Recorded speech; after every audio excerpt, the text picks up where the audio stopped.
Rain and severe thunderstorms are likely to impact large parts of Western Australia over the coming days, including the South West Land Division and Perth. Let's take a look at the details now, starting with today's thunderstorm forecast. Now, the green areas on this map show where thunderstorms are possible. That includes much of northern and central Western Australia today, but also pushes down towards the southwest coast and the Perth area. Now, through the southwest, storms are possible later this afternoon and evening. They're unlikely to bring too much rainfall, but may bring some gusty winds at times. Storms are more likely across inland parts of the state. In fact, we have severe storms possible in this area across the Pilbara, Gascoyne and interior. Storms in these parts may bring locally damaging winds or heavy falls to those inland areas today. As we go to tomorrow though and look at tomorrow's thunderstorm forecast, we can see how our storm areas become a lot more widespread, particularly our yellow severe thunderstorm areas. For tomorrow, that covers much of central and southwestern Western Australia. In these severe storm areas tomorrow, our storms are most likely to bring heavy rainfall. We could also see some damaging wind gusts and large hail, particularly across inland areas, but rain is the biggest hazard with any storms tomorrow. Taking a close-up look at our severe storm area, we can see that it does cover some parts of the west coast between Kalbarri and Margaret River, then pushes inland to Kalgoorlie. However, it is worth noting that the coastal fringe is not included in this severe storm area.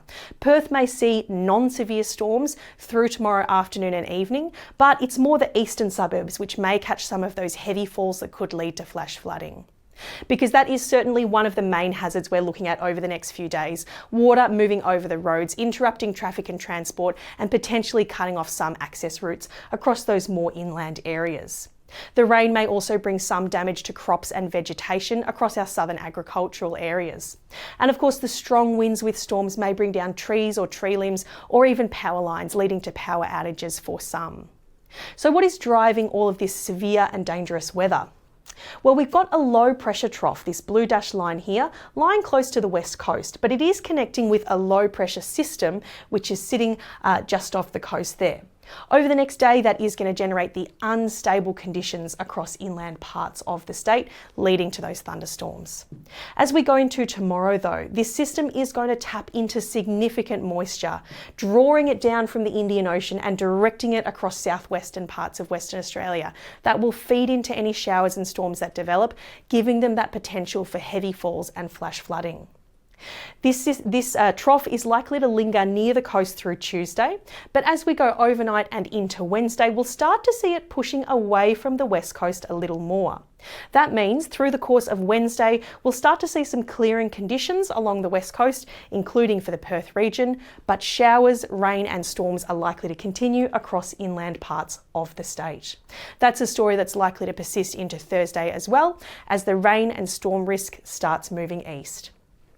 So exactly how much rainfall are we looking at over the next few days? Well, starting from tomorrow morning and pushing our way out over the next few days, we can see that our cumulative rainfall totals are fairly hit and miss. They're largely determined by where those storms will develop and where the storms will track. Many areas may see 30 to 60 millimetres, but exactly where we'll see those highest falls depends on those thunderstorms.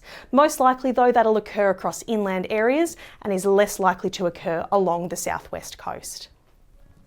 With severe storms a risk not just today, but over the next few days as well.